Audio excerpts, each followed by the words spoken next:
नमोस्तु क्षुल्लक जी के चरणों में इच्छामि इच्छामि इच्छामि।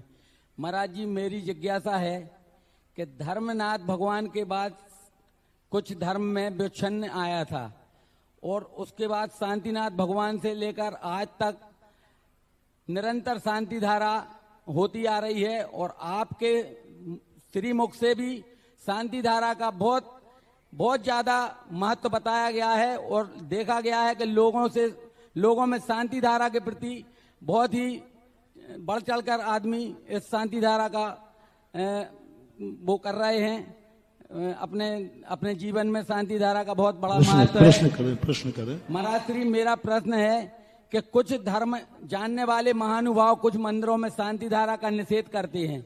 महाराज जी, ये कहाँ तक उचित है? और आपने एक बात कही थी कि मोराजी में कि वहां जाकर कुछ नए तरह की बीन बजाना है, तो ऐसे महाराज जी महानुभाव नगीनों के लिए आपकी कब बीन बजेगी, कृपया समाधान करें।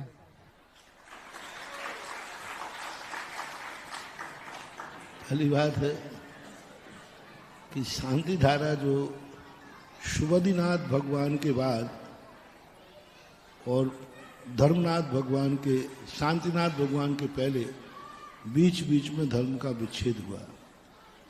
शांति धारा जो है एक ऐसी पद्धति है, विरोध करने वालों से नहीं, जिस चीज का विरोध हो रहा है समझ लेना वह चीज सबसे अच्छी है, क्योंकि अच्छी चीज के लिए ही लोग विरोध करते हैं। बुरी चीज का लोग क्या विरोध करें? दुर्जन लोग अच्छी चीज का विरोध करते हैं, सज्जन लोग बुरी चीज का विरोध करते हैं। शांति धारा के माध्यम से इतना बड़ा मिथ्यात्व का, पहले कोई भी व्यक्ति की हाँ कोई परेशानी आती थी तो कोई सोचते थे कहीं झाड़ा लगाने चलना है, कहीं झाड़ू लगाने चलना है। आज पूरे भारत में जैनी के घर में कोई तकलीफ होती है तो एक ही आवाज उठती है कि चलो शांति धारा करने चलना है। भगवान को याद करता है, उनके गंधोदक की महिमा बड़ी है। अब उन लोगों को, कुछ लोगों को तो शांति धारा का तो छोड़ो, वे तो मुनि धर्म का भी विरोध करते। मुनि धर्म का छोड़ो, वे तो मोक्ष का भी विरोध करते। तो विरोधियों का तो काम है, वो तो करते ही रहते हैं। पर जो विरोध कर रहे हैं, एक दिन नियम है ये कर्म, इसी शांति धारा के नाम पर उनको नाक रगड़ के करवाएगा। मैंने एक राजस्थान के एक सज्जन थे, वो शांति धारा का बहुत विरोध किया करते थे। मेरे सामने भी कहते थे, आते थे मेरे पास, बोले महाराज ये ठीक नहीं है, ये तो अच्छा नहीं है, ये तो ठीक नहीं, ये तो लोभ है, ये तो प्रलोभन है। कंजाइश थे वो, पर मेरे पास आते थे। एक दिन उनके जीवन में ऐसा संकट आया कि वो इतने भयभीत हो गए कि उनको सामने मौत दिखने लगी, परिवार बर्बाद होते दिखने लगा। उनके मन में एक ही बात आई, बस अब एक ही शरण है, शांति धारा। और वो शांति धारा करने आए और बोली ले रहे थे, तो मैंने कहा भैया शांति धारा अच्छी चीज नहीं, मैं तो नहीं कराऊंगा,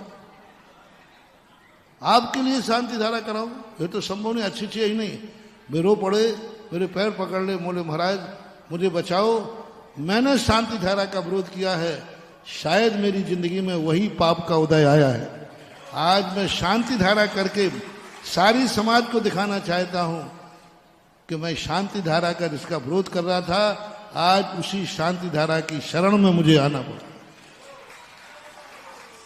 और वो ऐसे प्रभावित हुए और उस शांति धारा का गंधोदक लिया उन्होंने, काकताली न्याय से उसका लाभ उन्हें मिला। आज वे प्रति दिन जब भी मौका पड़ता है शांति धारा लिए बिना नहीं छोड़ते। तो ये सब क्या है, थोड़ा जिनका पुण्य का उदय होता है ना, तब ये बातें होती हैं।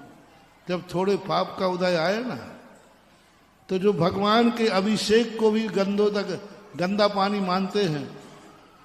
कर्म एक ऐसी चीज होती है कि वे गधे के पैर धोते हुए पाए जाते हैं। हाँ, ये कर्म बड़ा विचित्र है। कर्म वो रिमाइंडर पर लेता है व्यक्ति को जैसे धर्म जो है मजिस्ट्रेट के समान होता है, जो सज्जनता से पूछता है, और जो सज्जनता से नहीं मानता है फिर कर्म उसको रिमांडर पे लेता है, और कर्म इतना रिमांडर पे लेता है कि फिर वो कहता है गधे के पैर धोता है कि नहीं, बोले जी। कर्म की मार में लोग गधे को धो, तो जो ये शांति धारा आदि का विरोध कर रहे हैं, ये एक दिन गधे का पैर धोते हुए गंदोदक नहीं पीते हुए मिलेंगे। ये इसका दुष्परिणाम मैंने खुद देखा है और सामने के सामने हुआ है। रही बात, बीन कभी तेज बजाई जाती है, कभी धीरे बजाई जाती है। अभी तुम्हें, क्योंकि तुम्हें तो सुनाई पड़ेगी नहीं, नागों को सुनाई पड़ रही है कि बीन चालू है। अरे भाई, बीन तुम्हें सुनना है कि नागों को सुनना है? तो नाग बराबर सुन रहे हैं और उनके मन में नागों की स्थिति बन रही है। बीन तो चालू है, लेकिन अब जिसके लिए बज रही है वो सुन भी रहा है, चाहे पंडाल में बैठ के सुने चाहे घर में बैठ के सुने, लेकिन सुन रहा है। गुरुदेव का पंडाल में बैठ के शर्म आती है, पंडाल में बैठ के शर्म आती है।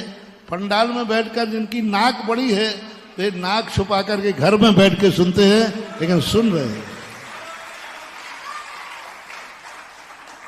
जिज्ञासा करें आशी जैन टड़ा और उसके बाद तैयार। अपराधी छुप करके सुनता है और निरपराधी दिलेर से पंडाल में बैठ के सुनता है। जो अपराध कर चुके हैं, जिनके अंदर कालापन होता है, जिनके अंदर छल कपट होता है, वे सुनते तो हैं धर्म की बातें, वे देखते तो हैं साधुओं को, लेकिन वो छुप करके देखते हैं। कोई को पता न चल जाए कि मैं महाराज का प्रवचन, तो फिर वो किवाड़ बंद करके चोरी से सुनते हैं। यही बताता है कि उनके हृदय में कालापन है। और जो खुला दिल से पंडाल में बैठ के सुनते हैं, यही बताता है कि ये निरपराधी हैं, धर्म की बात सुनते हैं।